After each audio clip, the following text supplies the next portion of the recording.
2 years ago, after I became wheelchair-bound due to an accident, my husband and mother-in-law's attitudes became noticeably harsh. I hate to say this, but could you leave this house? One night, I couldn't comprehend the meaning of my husband's sudden words. What do you mean? Exactly what I said. Mother and I talked it over and decided. By asking me to leave, do you mean you want a divorce? Yes, that's right. I've been thinking about it for a long time. I don't need you anymore since you can't earn money. He spat out those words like venom while clenching his fists. I understand. Thank you for everything. And thank you for leaving nothing behind. That's all I said before I left my seat. It would be a while before they understood the meaning of these words. I'm Ida. It's been 10 years since I joined my current company after graduating from university. Well then, I'll be heading out. Good work today. Good work. I closed my laptop and stood up from my desk. Looking at the clock by the window, about 2 hours had passed since regular working hours. The afternoon meeting had run long, and I'd spent time after hours preparing meeting materials and responding to emails, which took longer than expected. I took the elevator down to the first floor and left the office. Through the building's glass automatic doors, I could see it was already dark outside. As I headed to the nearest station past the company gates, checking train schedules on my smartphone, I noticed 2 employees from my husband Bendek's department walking ahead toward the same station. I wonder if Bendek is home already. Recently, we'd stopped talking about work at home, so I didn't even know if he was busy at work. More precisely, whenever workplace topics came up, Bendek's mood would noticeably sour, so we naturally stopped discussing it. Swaying on the train ride home, I gazed at the scenery passing by the window. When Bendek and I were dating, we often coordinated our schedules to go home together, but for the past year or two, our schedules have been completely different. My eyes caught a young couple standing near the door. They looked like college students, and I could hear them chatting happily about a movie they'd recently seen. The happy scene overlapped with memories from my past. I shut my eyes tight to suppress the emotions that suddenly welled up. I'm home. I called out after opening the front door. Looking at the shoes lined up in the entryway as I took off my pumps, it seemed everyone else was already home. I heard the living room door open behind me and the patter of slippers approaching. Welcome home, Ida. You're late again today. I'm home, Mother. I'll start preparing dinner right away. Oh, don't rush.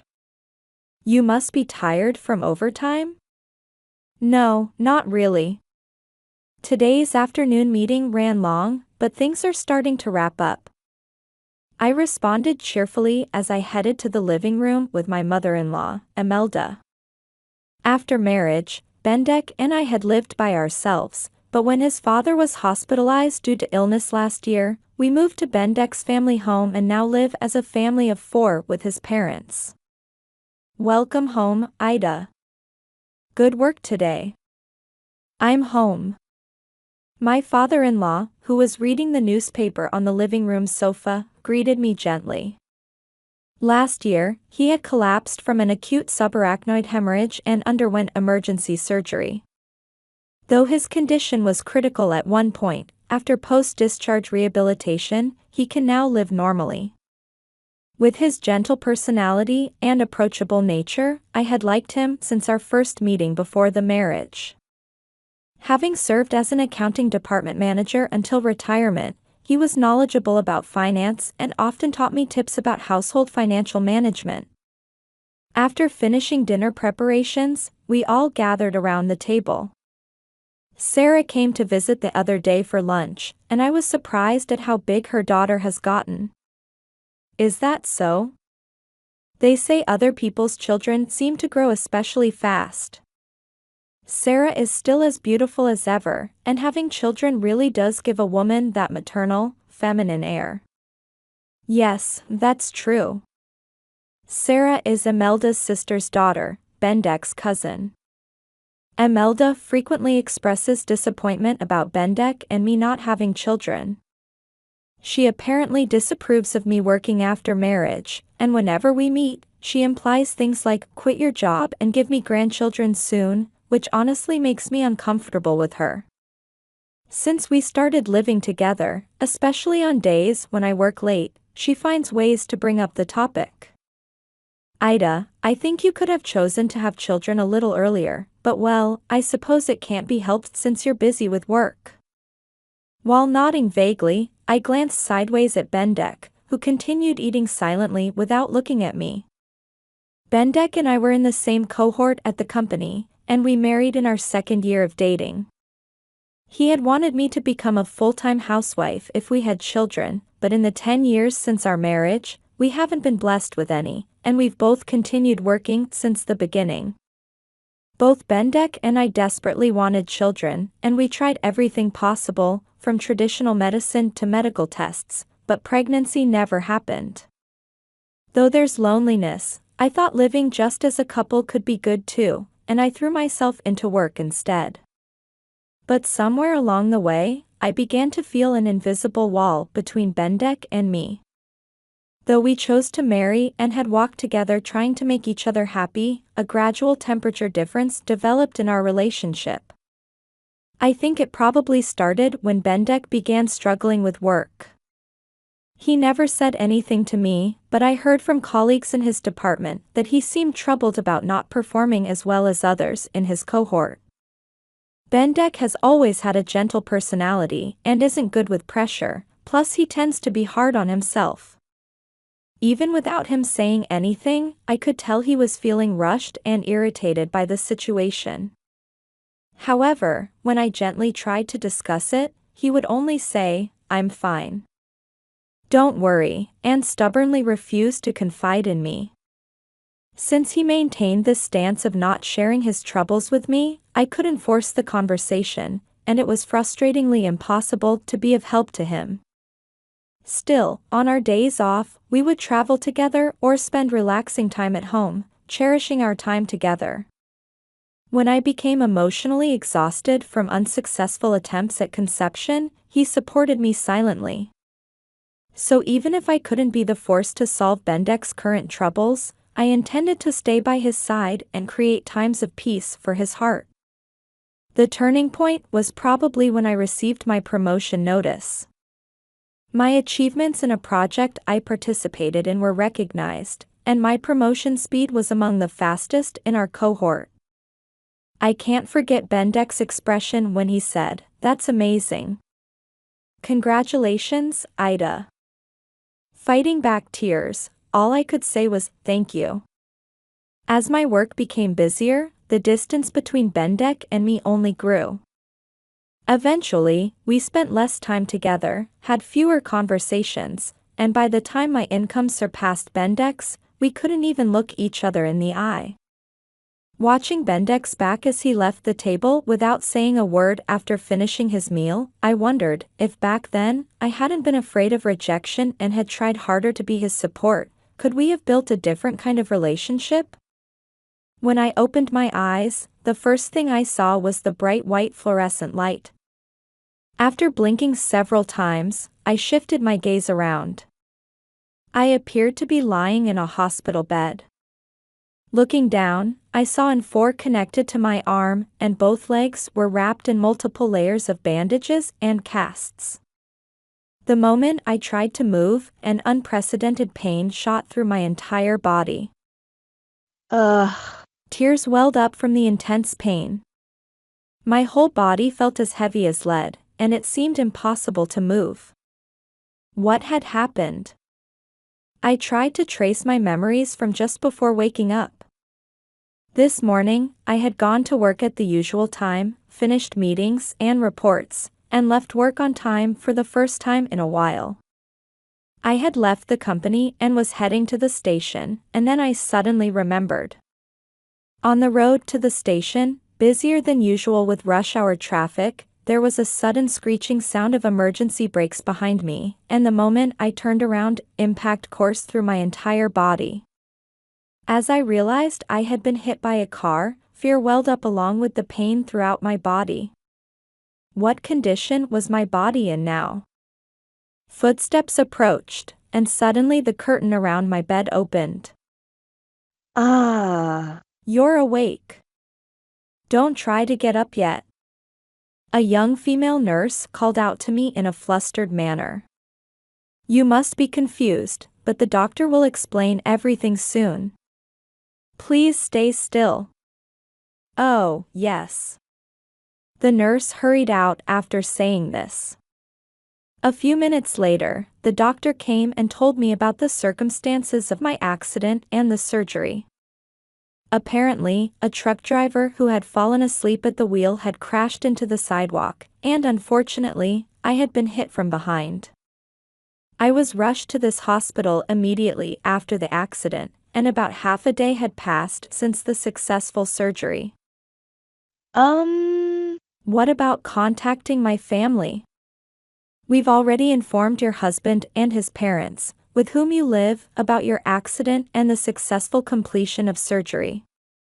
However, they all seem to be out and unable to come immediately. I see. Thank you. Bendek was away on a business trip, and his parents were on an overseas trip together since last week. From the doctor's tone, I could somewhat imagine their reactions when they were contacted. Even considering they were away, it probably wasn't the kind of reaction you'd expect when told that a dear family member had been in an accident. At least, it seemed to have been enough to make others hesitant to describe their response directly. I laughed self-deprecatingly as I imagined Bendek's reaction to being informed of my accident. I just couldn't picture him being worried about me. According to the doctor's subsequent explanation, while my condition wasn't life-threatening, the damage to both my legs was particularly severe, and there was little chance I would be able to walk again. As I listened to the explanation, it felt like I was hearing about someone else's body rather than my own. Bendek visited the hospital 3 days after the accident. I was surprised by his deeply pained expression when he saw me lying in bed with injuries all over my body. Sorry I'm late. No, don't worry about it. I'm sorry it happened while you were on your business trip. Our conversation was awkward, as we hadn't talked in a long time. The conversation died there with both of us looking down, and Bendek left saying he would go talk to the doctor. I couldn't call out to him and could only watch him leave. 2.5 years have passed since my accident. The injuries to my legs from the accident left me permanently disabled, forcing me to live in a wheelchair. Since the accident happened during my commute, I was able to keep my job, but it was difficult to work the same way as before, and I resigned about 6 months ago. Since retiring, I've been staying at home, but there are some things that concern me lately. One is that Imelda's attitude toward me has become noticeably harsher than before. Ida. Do you have a moment? Yes, that's fine. I'm about to go out, but could I ask you to fold the laundry? It's just folding, and you can do that even if you can't move your legs, right? Yes. Have a safe trip. Well then, I'll leave it to you. Since I started spending my days at home, her snide remarks have increased. She seems to dislike having her son's wife staying at home without working, and now every time we meet, her requests come paired with sarcasm. I sighed while folding the laundry. The other concern is about Bendek's work situation. According to former colleagues, Bendek has become even more isolated in the workplace than before. He's been surpassed in work performance by his subordinates and is being treated like a delicate matter by those around him. While he often shut himself in his room after returning from work, lately he's been taking his frustrations out on me more frequently. You've got it easy, Ida. You don't have to worry about workplace relationships anymore, and you can live without working. Mother told me you just spend all day doing nothing? Man, I wish I could live like that just once. The Bendek who continues to throw such sarcastic remarks at me no longer shows any trace of his former kindness. I just felt lonely seeing how much Bendek had changed. I hate to say this, but could you leave this house? One night, I couldn't comprehend the meaning of Bendek's sudden words for a moment. What do you mean? Exactly what I said. Mother and I talked it over and decided. I looked at Imelda sitting next to Bendek. Ida, since you quit your job, you haven't contributed to living expenses or helped around the house, you've just been staying here. Frankly, having you here any longer is a nuisance. Don't you think it's presumptuous to keep living in someone else's house while being completely useless? Imelda continued, looking at me triumphantly. Bendek remained silent, not looking at me. Even though Bendek is having a hard time at work. Just because you're married doesn't mean he has any obligation to keep supporting you. I asked the downcast Bendek, by asking me to leave, do you mean you want a divorce? Yes, that's right. I've been thinking about it for a long time. After being together for so long, do you have no feelings left for me at all? How could I? Not at all. Bendek started speaking as if a dam had broken. Do you know how miserable you make me feel every time I see your face? You must have been looking down on me too, right? Every day, thinking you're better than me, basking in your sense of superiority. The threads we had woven together since we met seemed to be breaking one by one. Before, I put up with it because you were contributing money to the household, but now it's different. Now you're just a useless person with no job and no money. Bendek spat out the words like venom while clenching his fists. I don't need you anymore since you can't earn money. The last thread broke with an audible snap. I understand. Bendek looked at me for the first time. However, I have one condition. All divorce arrangements and procedures must be handled through lawyers. If you can agree to this, I'll pack my things and leave this week. Yes, that's fine. Right, Bendek? Bendek nodded silently. Well then, that's that. Bendek. Bendek's shoulders jerked as he looked at me. Thank you for everything. And thank you for leaving nothing behind. That's all I said before I left my seat. A few days after I left the house, my phone rang with an incoming call from Bendek. I stared at the screen for a few seconds before answering. Hello?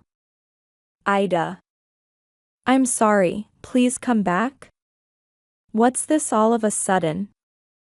Father told me that even after you quit your job, you were still covering the living expenses. You've been investing since you were working, right? Now you're earning enough in dividends to cover living expenses? Yes, that's right. So what? I left all the household finances to you and Father, so I didn't know anything. I thought we were using my income for living expenses, but it was almost all covered by your income, wasn't it? I really think I said terrible things. I'm sorry. After we got married and combined our finances, I had started investing with my income. Originally encouraged by my father-in-law, I had only consulted with him about household management and investments. So, what do you want me to do if I come back? Well, Father says that with just my income, we absolutely can't maintain the same lifestyle as before. And I'm not confident I can keep my current job much longer. So, are you saying you want me to come back just to make things easier for you all? How can you say such things so casually? I could tell Bendik held his breath on the other end of the phone. I didn't say anything all this time because even though your feelings weren't the same as before, I believed somewhere deep down you still cared about me.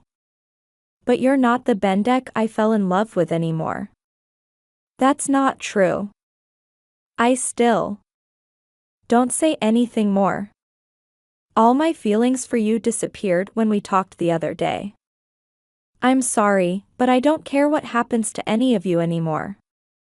Thank you for not leaving anything behind, no trust, no memories, nothing. Wait, Ida. Please, forgive me. The divorce arrangements and procedures will all be handled through lawyers. Don't contact me again. That's all I said before hanging up, and I refused all contact after that. Subsequently, the divorce proceedings progressed smoothly, and I completely severed ties with Bendik. The only person I still keep in touch with is my father-in-law. So, you haven't had any financial difficulties since leaving Bendik? No, I haven't had any problems so far. That's good to hear. We caused you so much trouble.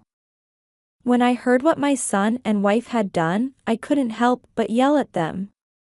And the way they had been treating you for so long was something I should never have overlooked as family. I'm sorry I couldn't do anything. No, Father, please don't worry about it. If anything, I should apologize for causing you trouble. Since I left, there have been constant disputes at the house, I hear.